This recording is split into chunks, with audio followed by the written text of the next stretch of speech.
نووسراوەکەمان بەدەستگەیشتووە لە ئەنجومەنی وەزیرانەوە کە ڕۆژی یەکیدا دەرچووە. ئەم فەرمانە لە 5 خاڵ پێک هاتووە.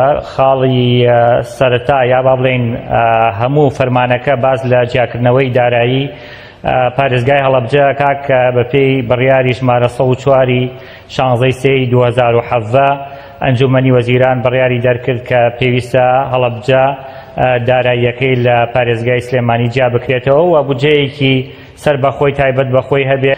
لە خاڵی یەکەمما داوای کردووە کە پێویستە لیژنەیەکی تایبەتمەند لە وەزارەتی دارایی پێک بێنرێ بۆ مەبەستە.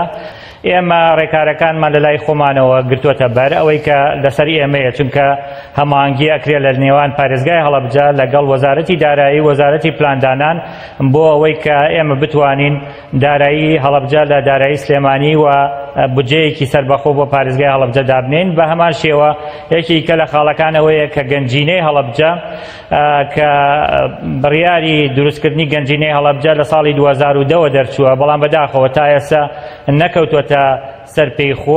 بڕیارێک دەرکراوە کە پێویستە 14 فەرمانبەر لە وەزارەتەکانی کەوە بگوازرێنەوە بۆ سەر میلاکی وەزارەتی دارایی بە تایبەت بۆ سەر گەنجینە.